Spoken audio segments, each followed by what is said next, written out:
Hola amigos de quienique.com, iniciamos una vez más con una transmisión en vivo con los candidatos al Senado de la República y la Cámara de Representantes. El día de hoy nos acompaña Iván Cepeda, él es senador de la República y candidato al Senado por el Partido Polo Democrático. Senador, muchas gracias. Muchas gracias a Quienique por esta conversación. Bueno, senador, hablemos un poco acerca de esta nueva etapa legislativa que viene con nuevos retos. Tenemos retos de posacuerdos, llegan los candidatos de las FARC al Congreso, también venimos con retos en materias de seguridad, de paz, corrupción. Háblenos un poco de estos retos de esta legislatura. Bueno, tal vez el primer reto es el propio Congreso. El Congreso, por toda la carga de hechos graves que se acumulan en torno a su funcionamiento y composición, se ha ido convirtiendo en una institución prácticamente inviable. Que decir que en los últimos tiempos el proceso legislativo incluso se ha ido haciendo cada vez más difícil. Y no veo, para ser franco, que el nuevo Congreso implique una gran renovación política. Así que la primera respuesta a esa pregunta es que vamos a seguir teniendo un Congreso que lleva un lastre de corrupción, un lastre de ilegitimidad ante la opinión pública, una percepción de una clase política tradicional cargada de vicios, y por lo tanto aquí una pregunta que surge y que es obvia es: ¿ese Congreso podrá llegar al final de su vida como nuevo Congreso de la República, o habrá algo que ocurra en el entretanto como una asamblea constituyente o constitucional? Esa es una posibilidad que se ha discutido, y entonces ahí hay un interrogante. Por supuesto va a ser un Congreso inédito también, es cierto, esto puede sonar paradójico, pero al mismo tiempo tiene componentes que son no vistos antes, y el fundamental es la presencia del nuevo partido político, la Fuerza Alternativa Revolucionaria del Común. Y por supuesto en el otro lado, como si fuera un ring de boxeo, va a estar la representación del Centro Democrático, Cambio Radical, y hasta cierto punto los conservadores. Va a haber, digamos, aquí hay un vaticinio de que la paz dejó de ser el tema central. Yo no creo eso, francamente. Yo creo que la paz va a seguir siendo la discusión central, porque de una parte hay una gente que dice que se pueden y quieren desmontar los acuerdos de paz, y otros que vamos a defenderlos, y no solamente vamos a defenderlos, sino vamos a intentar que se apliquen en toda su extensión.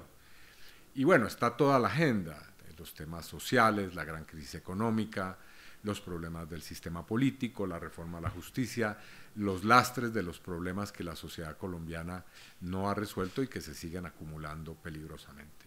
Bueno, ya que menciona el tema de la paz y que va a ser un tema muy importante en esta nueva legislatura, digamos que la paz con las FARC ya llegó en cierta medida a un buen término y como que falta trabajo, pero hay otros temas que son muy importantes en materia de paz, y son bandas criminales y el ELN, con la reciente crisis de las conversaciones en Quito. ¿Cómo hacer para atender esas necesidades, y qué hacer en especial con el ELN, con todo lo que ha sucedido últimamente para Armado y estos temas? Bueno, primero sobre el acuerdo de paz de FARC-Gobierno, ahí falta trabajo, porque en efecto se ha dado la terminación del conflicto, la dejación de armas y la transformación en un nuevo partido de la antigua guerrilla, pero falta ni más ni menos que todo lo demás, que es la reforma rural integral, la reforma política, el nuevo enfoque sobre el tema del narcotráfico, y ni más ni menos que la puesta en práctica del sistema de justicia, verdad y reparación para las víctimas. Así que ahí hay un gran terreno todavía. Y que fueron temas que el año pasado no se lograron tramitar en el Congreso. Algunos de una manera muy incipiente, especialmente la Jurisdicción Especial para la Paz, pero otros quedaron totalmente truncos. La reforma política se hundió y no hay reforma política. El tema de reforma rural tuvo apenas una ley que es, a mi modo de ver, secundaria, que es la de las innovaciones tecnológicas, y está todo el tema de la sustitución de la política o del enfoque social y médico, por decirlo de alguna manera, para las personas que consumen drogas, y todo el tratamiento distinto al narcotráfico. Y la implementación de algunos puntos sobre víctimas. Entonces, todo eso es una agenda pendiente, las circunscripciones especiales de paz. No voy a abundar en eso porque la lista es larga. Recientemente hubo un informe que dice que solamente se ha cumplido con el 18% del acuerdo.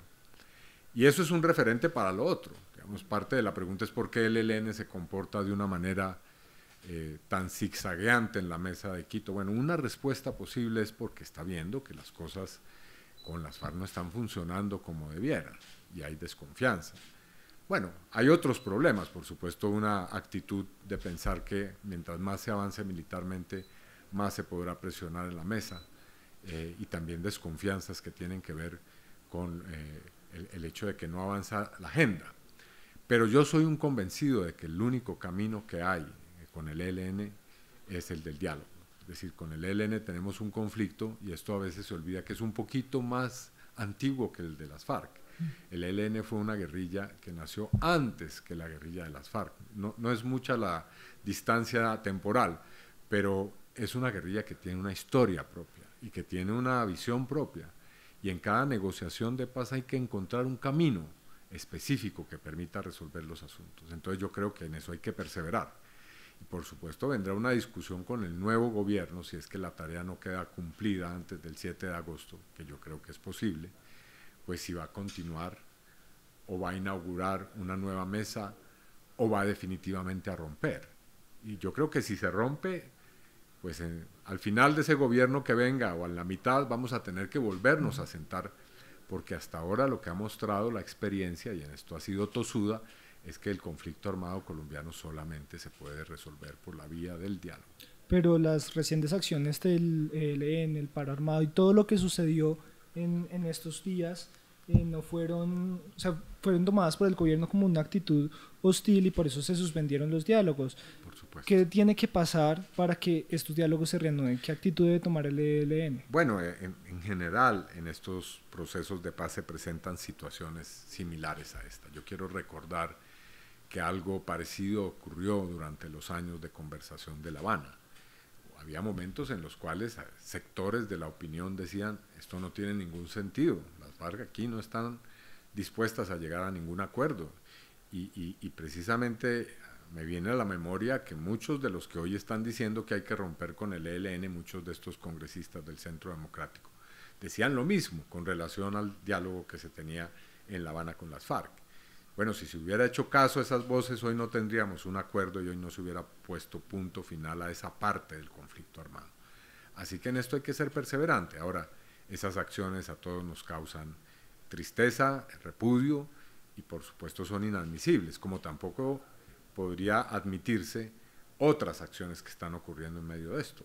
Hay acciones de la fuerza pública que son también reprochables y son repudiables.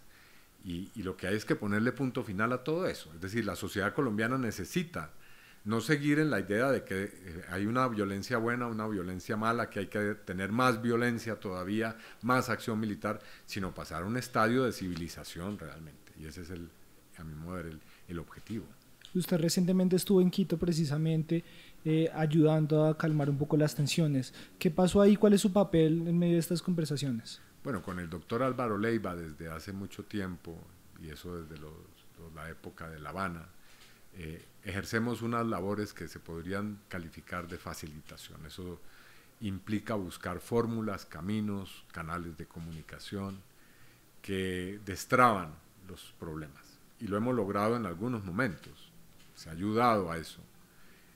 Esperamos hacerlo en esta oportunidad. No hay ninguna crisis fácil, no hay soluciones mágicas, pero si hay un poco de voluntad, y yo creo que la tienen el gobierno, el presidente de la República y también el ELN y su comandancia, se puede llegar a un acuerdo. Usted en el Congreso de la República se ha caracterizado principalmente por defender los derechos humanos y algunos líderes sociales. Y muchos de esos líderes sociales se han visto vulnerados últimamente, en especial por bandas criminales financiadas muchas por el narcotráfico, entre ellos el Clan del Golfo.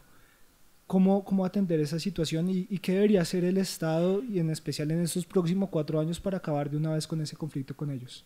Bueno, yo creo que este asunto tiene dos aspectos. El primer aspecto es que, sin lugar a dudas, el gobierno y el Estado colombiano tienen que garantizar de una manera eficaz la protección de estas personas.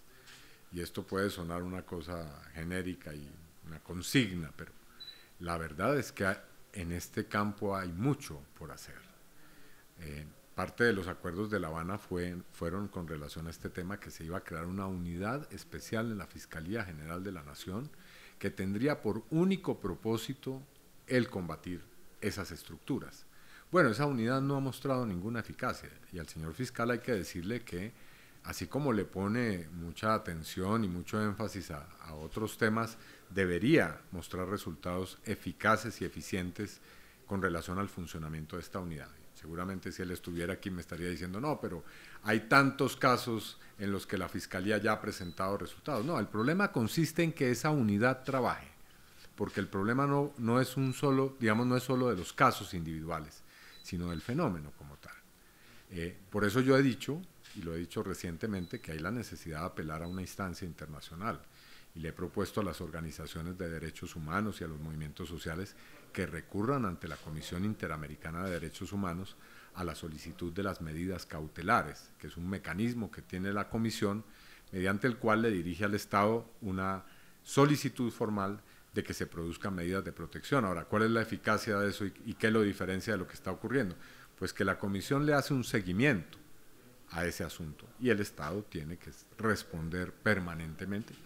No es una solución radical, pero sí es una posibilidad en este momento.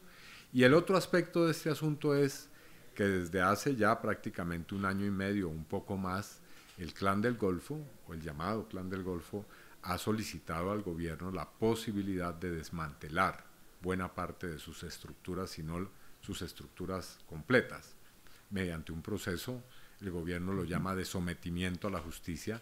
El Clan del Golfo ha pedido que se le llame de acogimiento a la justicia, pero más allá de esa terminología, no se trata de una negociación, no se trata de ninguna mesa de conversaciones, sino se trata de un proceso en el cual hay personas que están en la ilegalidad que quieren entregarse a las instituciones del Estado para que se ejerza justicia y también para que se pueda controlar el territorio donde están.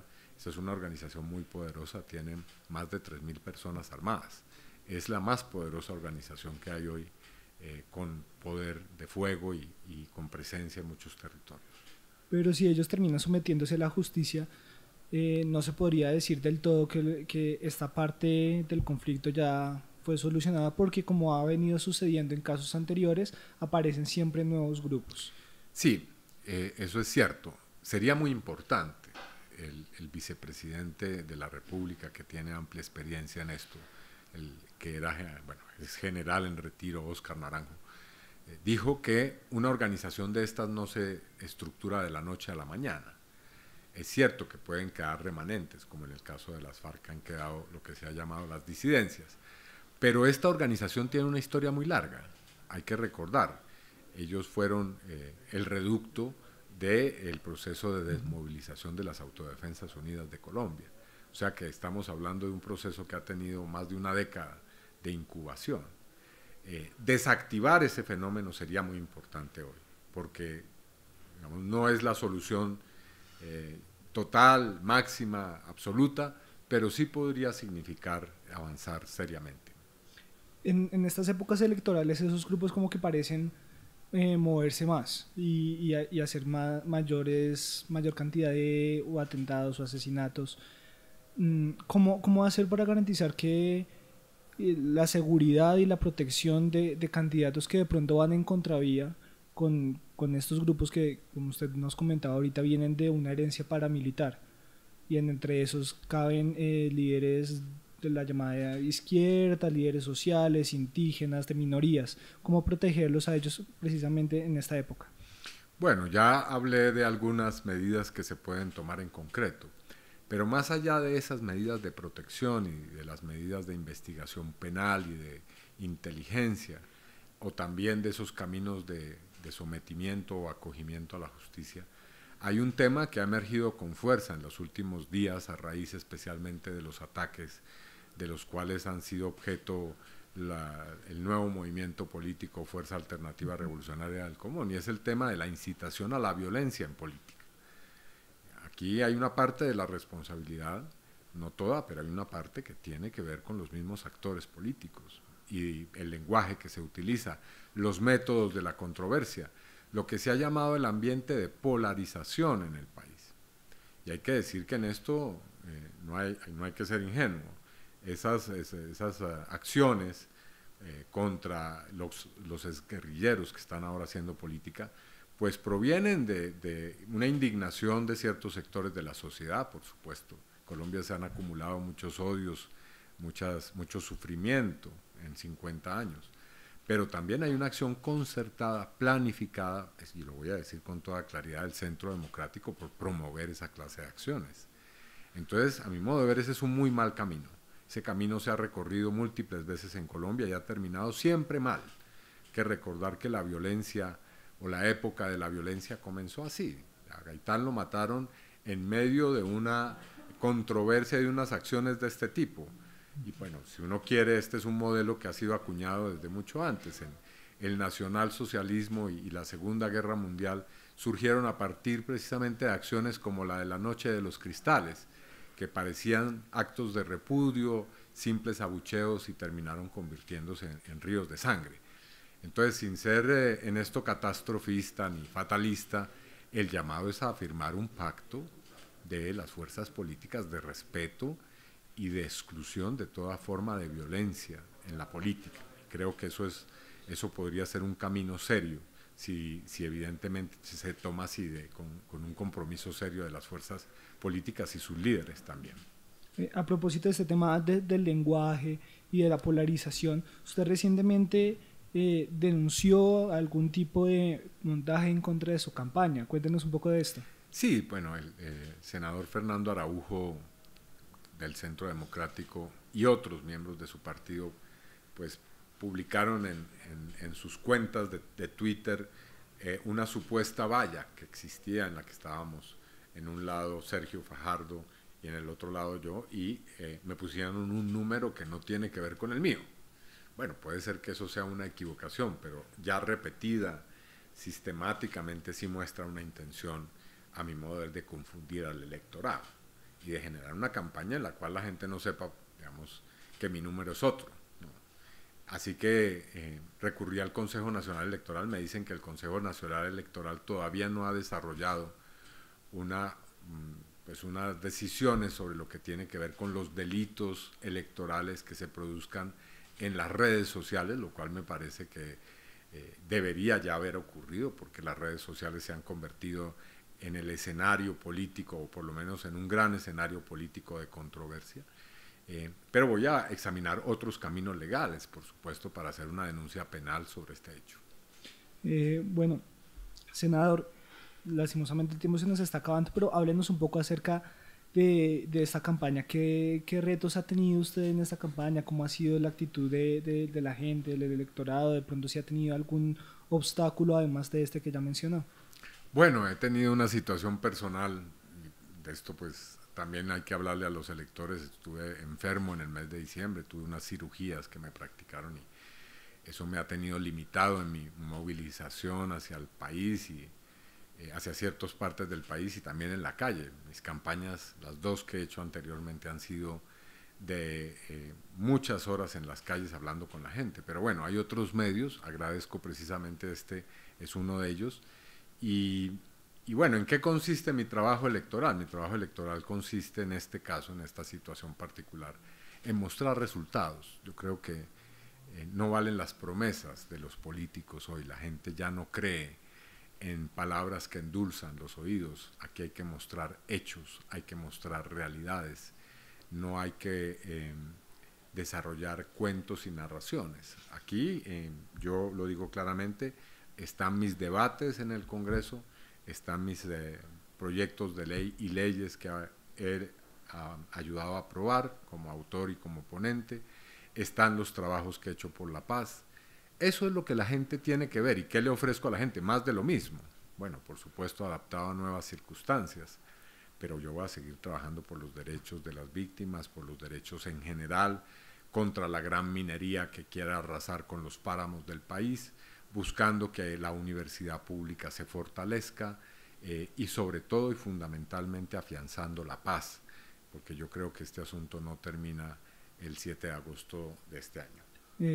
Senador, rápidamente, cuéntenos un poco acerca de cuáles fueron esos logros en sus legislaturas pasadas. Bueno, yo lo digo con claridad, para mí la lucha contra la corrupción no es una frase retórica. Hay más de 200 funcionarios que en estos años yo he llevado o a la cárcel o he hecho que se les abran investigaciones que terminan con su destitución, y en esto no quiero parecer una especie de cazador que está en safari en el Congreso, pero la persona, funcionario o particular que, digamos, tengo información detallada y rigurosa de que está robando el dinero o está haciendo uso incorrecto de los bienes públicos o del poder que tiene, se convierte en un adversario que, a los que le echo debate. Y le echo debate a gente muy seria en ese sentido. Mi debate sobre Álvaro Uribe, mis debates contra Víctor Carranza, mis debates contra Nilce López. Esa tradición de debates que se han hecho en el Congreso no es solo mía, sino de muchos otros congresistas que yo creo han dejado una buena herencia. Yo la he retomado. He participado, como lo decía, en el proceso de paz. No voy a detallar aquí de qué manera.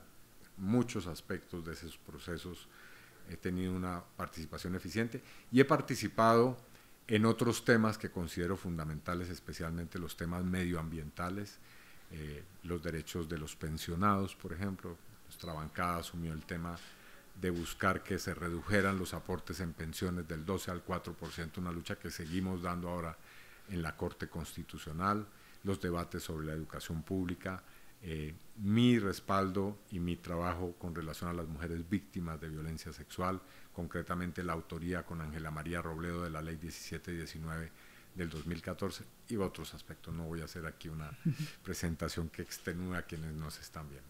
Bueno, senador, muchísimas gracias por este tiempo. Bueno, aquí en Ike, muchas gracias por este espacio. Bueno, y a ustedes, nuestros seguidores de quienique.com, muchas gracias por seguirnos en esta transmisión en vivo. Recuerden visitarnos en www.quienique.com, y también estamos como Quienique en Facebook, Twitter e Instagram. Muchas gracias y hasta una próxima ocasión.